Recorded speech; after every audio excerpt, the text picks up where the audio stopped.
नमस्कार। आप देख रहे हैं आपका न्यूज। दलित परिवार के मकान गिराए जाने पर प्रशासन की कार्रवाई। जी हां, यूपी के फतेहपुर जिले के बरमतपुर गांव में 17 जुलाई को दलित परिवार के मकान को बिना नोटिस अतिक्रमण हटाने के नाम पर गिराए जाने के मामले में अनुसूचित जाति और जनजाति आयोग के अध्यक्ष बैजनाथ रावत ने पीड़ित परिवार से मुलाकात की। जांच में प्रशासन की चूक सामने आई, जहां गलत गाटा संख्या 36 के बजाय 52 को आधार पर मकान ढाया गया है। दोषी लेखपाल और राजस्व निरीक्षक को निलंबित कर दिया गया है, जबकि नायब तहसीलदार को भू लेख कार्यालय से संबद्ध किया गया है।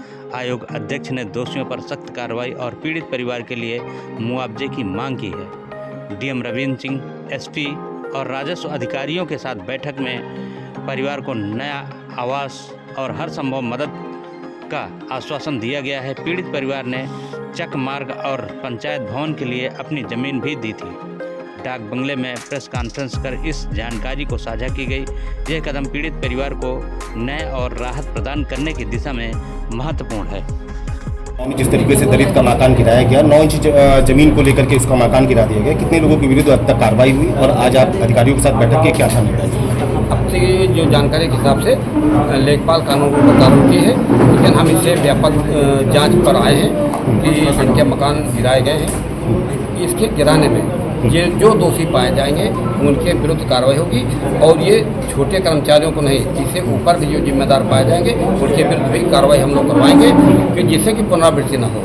माननीय योगी जी, प्रधानमंत्री जी ये सब दलित के लिए बात करते हैं कि दलितों का उत्थान हो, किसानों का उत्थान हो और पीड़ित के चेहरे पर मुस्कान आए। पंडित दीनदयाल उपाध्याय के आदर्शों हम लोग चलने वाले आदमी है। ऐसी स्थिति में दलित का घर गिराया जाए और वो दलित जिसने अपनी भूमिधरी जमीन में चक्रोट भी दिया हो, अपनी भूमिधरी जमीन में पंचायत घर बनवाया हो, उसका घर गिराया जाए और गिराने में ये भी अपनाया जाए कि उसको 10 मिनट का मौका न दिया जाए तो बंद सामने की तरफ। तो अध्यक्ष, इसमें कहीं न कहीं अधिकारियों की बड़ी लापरवाही है, लापरवाही है। लेकिन ऐसे अधिकारियों के, लेखपाल और कानूनों के खिलाफ ऑनली कार्रवाई, मतलब इसमें कहीं न कहीं वो 3 दिनों से कलेक्ट्रेट में, 3 दिनों से यहाँ पे डीएम के चौखट में पहुँच करके इंसाफ मांग रहे थे। डीएम अपने चेंबर्स तक से बाहर नहीं निकल के आए। इसीलिए कहा व्यापक जांच, हमने कहा व्यापक जांच होगी। व्यापक जांच होने के बाद चाहे वो डीएम हो जाए और चाहे एसडीएम हो, जो भी जांच में आएगा उसमें आपको भी लगेगा कि कार्रवाई ठीक हो। क्या लग रहा है यहाँ पे, हमारे यहाँ देखिए, यहाँ पे दलितों पे एक यहाँ पे विधायक भी है, उन्होंने भी कभी इस मामले को गंभीरता से नहीं लिया। विधायक के कहने के बाद, वहाँ पे प्रमुख सचिव से शिकायत करने के बाद ही क्यों उनकी नींद टूटी और आपको क्यों अब ध्यान दिया? अब हमारे संज्ञान में आया तो हम अपना दायित्व समझे कि हम आयोग में हैं तो हमारा दायित्व बनता है कि संज्ञान में आए तो कार्रवाई होगी, कार्रवाई होगी और ठीक से होगी, भरपूर होगी और जो पीड़ित परिवार के चेहरे पर मुस्कान लाने का पूरा प्रयास करेंगे। सरकार के पक्ष में है कि आप यहाँ पे मतलब दलित के पक्ष में? नहीं, सब करें तो आज जो आप आए हैं सरकार के पक्ष में या दलित के पक्ष में? नहीं, सरकार ही तो आएगी। हम आए माने सरकार आई और ये राजनीति का हिस्सा नहीं है। पीड़ित परिवार की मदद करना ये भारतीय जनता पार्टी के स्वभाव में है।